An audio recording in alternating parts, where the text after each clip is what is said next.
My name is Wasim Beg and I'm from DPSC Faisalabad.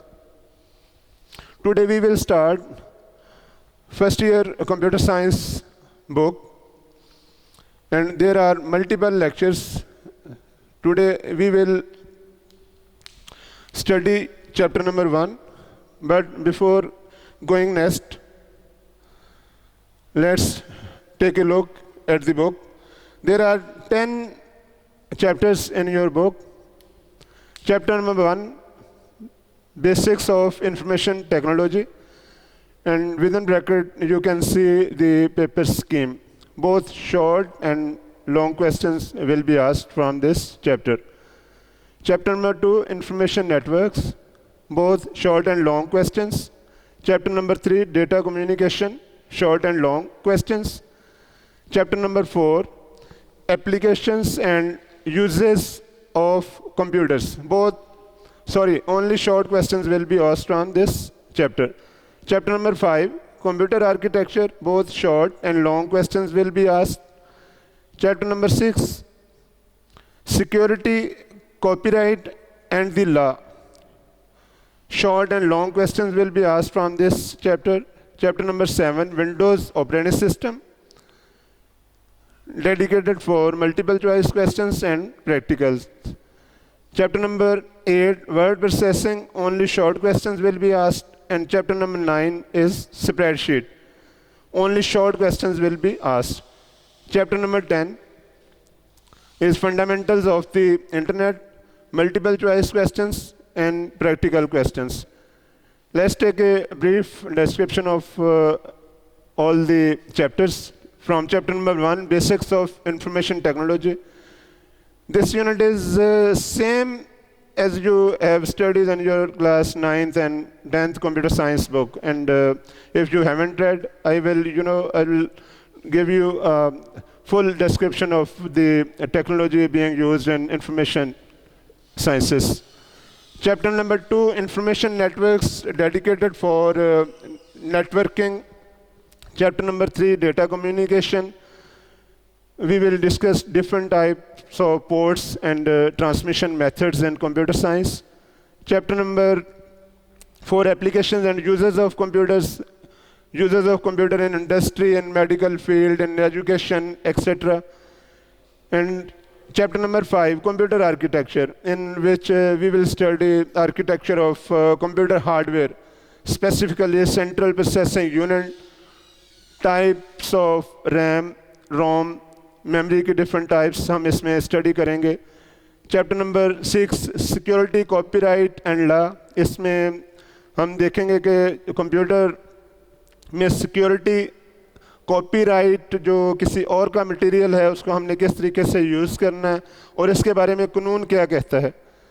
इस तरह chapter number 7, Windows operating system, इसमें हम उसको स्टडी करेंगे. Chapter number 8, word processing, Microsoft word study करेंगे. Chapter number 9, spreadsheet, इसमें Microsoft Excel को हम ब्रीफली जो सा वो स्टडी करेंगे और प्रैक्टिकली भी उस पर कुछ काम करेंगे. Chapter number 10, fundamentals of the internet. आपको पता है इंटरनेट का आजकल कितना अहम रोल है दुनिया की तरक्की में, तो यूनिट नंबर 10 में हम इंशाल्लाह इसको स्टडी करेंगे. चैप्टर नंबर 1 आपका जो बेसिक्स ऑफ इंफॉर्मेशन टेक्नोलॉजी है, इसके 5 मेन टॉपिक्स हैं. 1.1 hardware and software, 1.2 input and output devices, 1.3 system software versus application software, 1.4 basic units of data storage and topic number 1.5 system development, जिसमें हम ये देखेंगे कि सॉफ्टवेयर कैसे डिज़ाइन किए जाते हैं और उनको कैसे डेवलप किया जाता है. आज हम लेक्चर नंबर 1 जो सा वो स्टार्ट करेंगे, हार्डवेयर एंड सॉफ्टवेयर. फर्दर चलने से पहले हम ये देखते हैं कि कंप्यूटर इटसेल्फ है क्या. डेफिनेशन आपके सामने है. A computer is a machine that can be programmed to accept data,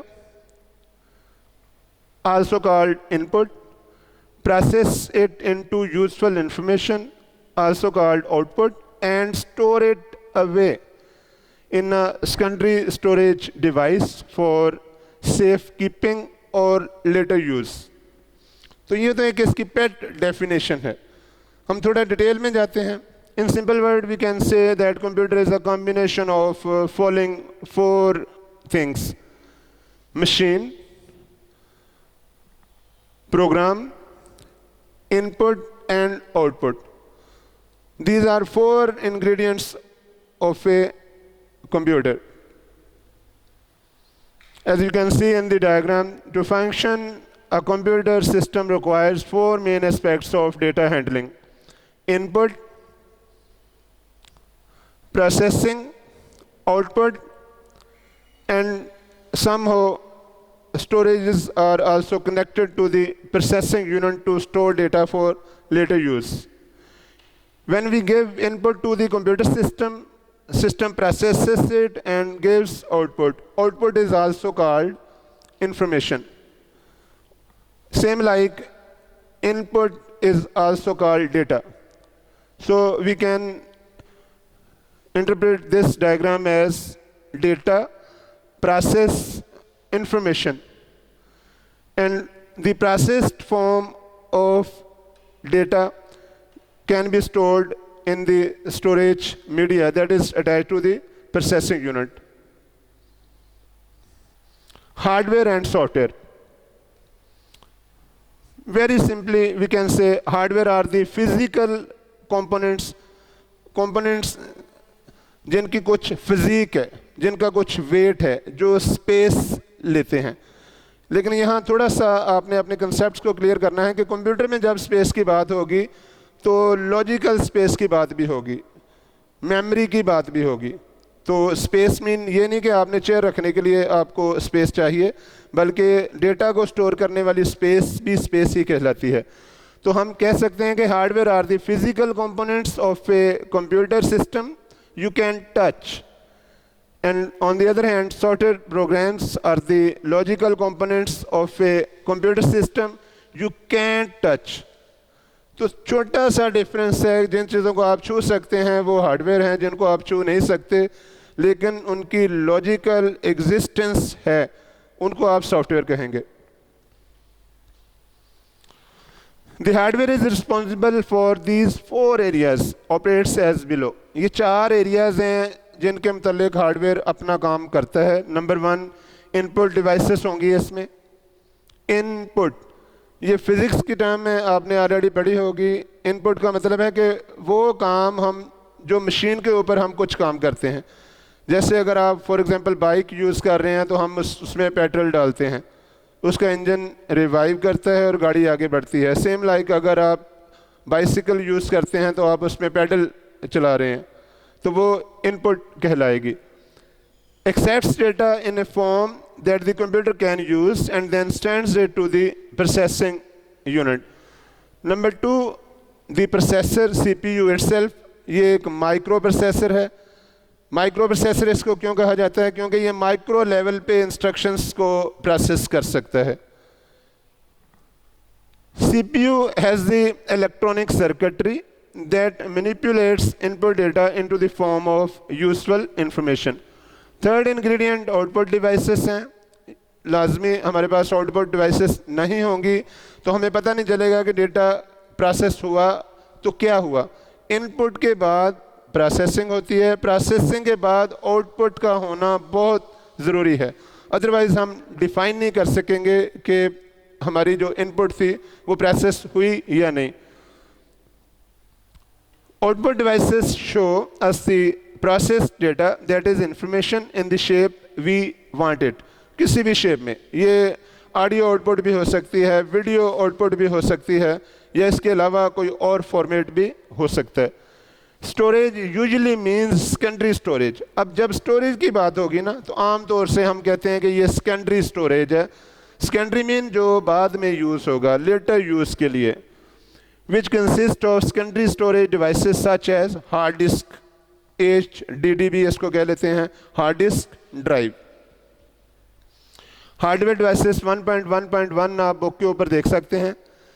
एक और बात जो मैं आपको बताता चलूँ कि ये सारी की सारी स्लाइड्स आपके बुक के सीक्वेंस को सामने रख के मैं बना रहा हूँ, और ये सारे लेक्चर्स अगर आप बुक को ओपन कर लेंगे तो सेम इसी सीक्वेंस से आपको सब कुछ वहाँ पे मिलेगा। Following are the main hardware devices in any computer system. Input devices, जिसमें कीबोर्ड है, माउस है और माइक्रोफोन है। यहाँ एक बात जहन में रखें, माशाल्लाह अब आप फर्स्ट ईयर के स्टूडेंट्स हैं, जो माउस है ये प्योरली इनपुट डिवाइस नहीं है। अगर आप माइक्रोसॉफ्ट की वेबसाइट पे जाएं तो वहाँ पे आपको इसकी डेफिनेशन मिलेगी कि mouse is a pointing device, क्योंकि इसकी वजह से हम कंप्यूटर को डेटा दे नहीं सकते, सिर्फ पॉइंट करते हैं। तो लेकिन यहाँ पे क्योंकि आपकी बुक में इसका जिक्र है, तो अगर आपके पास ऑप्शंस हों pointing device and input device तो फिर आप पॉइंटिंग डिवाइस लें। लेकिन अगर आपके पास पॉइंटिंग डिवाइस की ऑप्शन नहीं है तो इन दैट केस आप इनपुट डिवाइसेस में इसको ले सकते हैं। आउटपुट डिवाइसेस, इसमें प्रिंटर है, स्पीकर है और सबसे ज़्यादा यूज़ होने वाली जो आउटपुट डिवाइस है दैट इज़ मॉनिटर। इसमें अब डिफरेंट टाइप के मॉनिटर्स हैं, एलईडीज़ आ गई हैं, एलसीडीज़ हैं, जीपीडी गैस प्लाज्मा डिस्प्ले वो भी इसी में आएगा। इसके अलावा सेगमेंटल डिस्प्लेज आ गए हैं। उसके बाद main memory comprising of RAM stands for random access memory and ROM, read only memory etcetera. IO devices हैं, जैसे डिफरेंट टाइप के टर्मिनल्स हैं या touch screen etcetera. Secondary memory है, जिसमें हार्ड डिस्क या सीडी रोम, जैसे आप कम्पैक्ट डिस्क भी कहते हैं या सीडी रोम भी कहते हैं, compact disk read only memory. Interconnections हैं, जिसमें डिफरेंट पार्ट्स को कनेक्ट करने के लिए सर्किटरी यूज़ होती है, केबल्स हैं, पोर्ट्स हैं, बसेस हैं। और इसके अलावा नेटवर्किंग डिवाइसेस हैं, जिसमें मॉडेम, इसको मैंने कैपिटल लेटर्स में लिखा है क्योंकि ये stands for modulation demodulation, MOD modulation, DEM demodulation, a process to convert digital signals into analog and reversion of that signals। इसी तरह ब्रिजेस हैं और रोटर्स हैं जो बहुत ज़्यादा यूज होते हैं। सॉफ्टवेयर क्लासिफिकेशन में 2 कैटेगरीज हैं, सिस्टम सॉफ्टवेयर और एप्लीकेशन सॉफ्टवेयर। सिस्टम सॉफ्टवेयर को हम जब डिफाइन करेंगे तो हम कहेंगे system software is used to control the usage and allocation of different hardware components and enable the other application programs to execute. For example, operating system